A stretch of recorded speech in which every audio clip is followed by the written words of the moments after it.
जय हिंद दोस्तों, स्वागत है आपका। आज का जो टॉपिक है वो है झारखंड सामान्य ज्ञान, जिसमें मैं आपको झारखंड के क्षेत्रीय राजवंश के बारे में बताने जा रहा हूँ। इस चैप्टर में 165 प्रश्न है, ठीक है। 165 प्रश्न है, जिसमें मैं आज आपको 30 प्रश्न कराऊंगा। अब 30 प्रश्न कराने का कारण ये है कि मेरा जो मोबाइल है वो चार्ज नहीं है, क्योंकि यहाँ पर लाइन का थोड़ा सा, बिजली का थोड़ा सा दिक्कत होता है। तो मैं आज 30 प्रश्न कराऊंगा और कल मैं 100 प्रश्न कराऊंगा और फिर अगले कल मैं 130 प्रश्न कराऊंगा। तो इस तरह पूरा चैप्टर कंप्लीट हो जाएगा। तो चलिए देखते हैं इसको।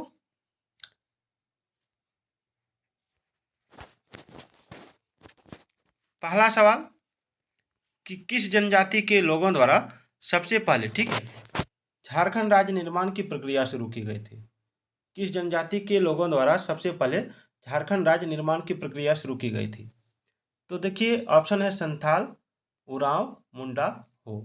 तो देखिए झारखंड राज्य निर्माण की प्रक्रिया सबसे पहले मुंडा ने शुरू की थी, ठीक है। चलिए आगे बढ़ते हैं।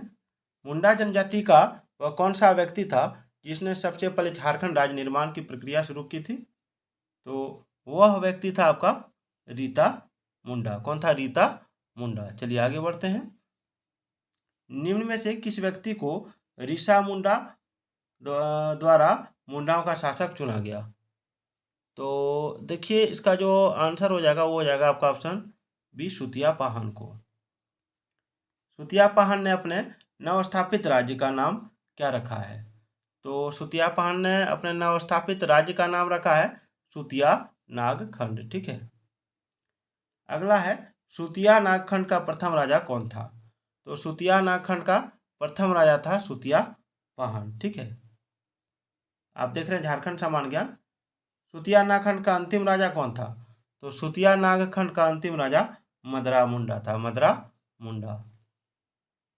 अगला सवाल है नागवंशी राज्य की स्थापना कब की गई थी? तो देखिए नागवंशी राज्य की स्थापना की गई थी आपका प्रथम शताब्दी में, ठीक है, प्रथम शताब्दी में, यानी ऑप्शन ए में। अगला है नागवंशी राज्य की स्थापना किसने की? तो नागवंशी राज्य की स्थापना की थी आपका फणिमुकुट राय ने, ठीक है। चलिए आगे देखते हैं। इधर और बहुत सारे सवाल हैं। बैटरी थोड़ा चार्ज कम है, जिसके चलते मैं आपको 30 ही प्रश्न करा पा रहा हूँ, नहीं तो 100 प्रश्नों का सीरीज में लेकर आता हूँ आपके लिए झारखंड सामान्य ज्ञान का। पिछले कुछ दिनों से मैं वीडियो नहीं डाल पाया था, इसके लिए सो सॉरी। अगला सवाल है प्रथम नागवंशी राजा कौन था? तो प्रथम नागवंशी राजा था फणिमुकुट राय, ठीक है। अगला है नागवंशी शासक फणिमुकुट राय की राजधानी थी? तो नागवंशी शासक फणिमुकुट राय की राजधानी थी सुतियाम्बे, ठीक है। उसके बाद है जे रीड के अनुसार नागवंशी राज्य की स्थापना कब की गई थी? तो जे रीड के अनुसार नागवंशी राज्य की जो स्थापना की गई थी वो 10वीं शताब्दी में, ठीक है। नागवंशी शासक फणिमुकुट राय का राज्य कितने परगनों में विभाजित था? तो नागवंशी शासक फणिमुकुट राय का जो राज्य था वो आपका विभाजित था 66 परगनों में, ठीक है। निम्न में से किस राजा को नागवंश का आदि पुरुष कहा जाता है?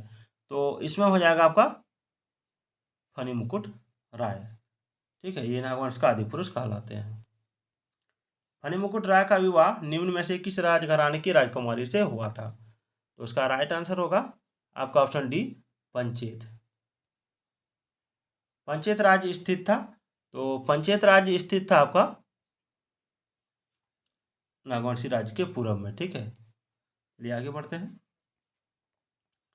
अगला है फणिमुकुट राय ने पंचेत राज्य की सहायता से किस राज्य को पराजित करने में सफलता प्राप्त की थी? तो देखिए इसका राइट आंसर है आपका ऑप्शन ए, क्योंझर राज्य। चलिए आगे बढ़ते हैं। क्योंझर राज्य स्थित था? क्योंझर राज्य कहाँ स्थित था? तो क्योंझर राज्य स्थित था आपका नागवंशी राज्य के दक्षिण में, ठीक है। चलिए निम्न में से कौन नागवंशी शासक फणिमुकुट राय का दीवान था? तो नागवंशी शासक फणिमुकुट राय का जो दीवान थे उनका नाम था ऑप्शन सी, भवराय श्रीवास्तव। चलिए आगे बढ़ते हैं। किस नागवंशी शासक ने अपने राज्य में गैर आदिवासियों को आश्रय प्रदान किया? तो इसका राइट आंसर होगा आपका ऑप्शन ए, फणिमुकुट राय। नागवंशी शासक फणिमुकुट राय की हत्या किसने की थी? तो देखिए नागवंशी शासक फणिमुकुट राय की हत्या बागदेव सिंह ने की थी। निम्न में से किसके शासनकाल में पलामू किला का निर्माण कराया गया था? तो देखिए पलामू किला का निर्माण हुआ था आपका ऑप्शन सी प्रताप राय के द्वारा। प्रताप राय ने अपनी राजधानी को सुतियाम्बे से किस स्थान पर स्थानांतरित कर दिया? तो इसका राइट आंसर होगा आपका ऑप्शन बी चुटिया। निम्न में से किस नागवंशी राजा ने सबसे पहले कर्ण की उपाधि धारण की थी?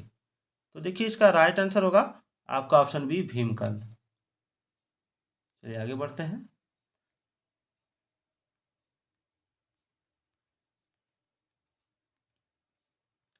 नागवंशी राजाओं द्वारा धारित कर्ण की उपाधि किस राजवंश से प्रभावित थी? तो इसका राइट आंसर देख सकते हैं आप 20% चार्ज बता रहा है मोबाइल में, आप यहाँ आराम से देख सकते थे। नागवंशी राजाओं द्वारा धारित कर्ण की उपाधि किस राजवंश से प्रभावित थी? तो इसका राइट आंसर हो जाएगा आपका ऑप्शन सी कलचुरी राजवंश। ठीक है।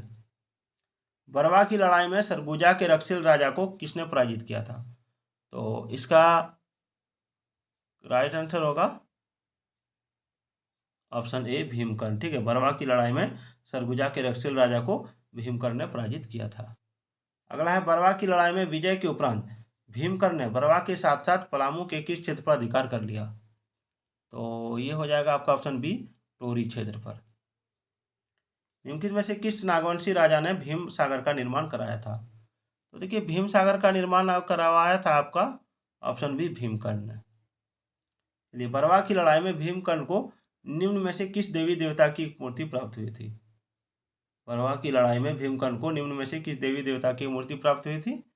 तो इसका राइट आंसर होगा आपका ऑप्शन सी वासुदेव की।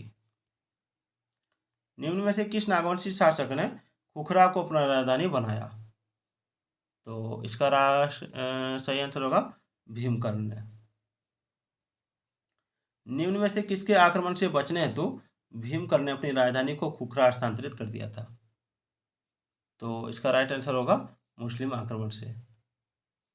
इनमें से कौन सा नागवंशी राजा लोधी वंश के समकालीन था?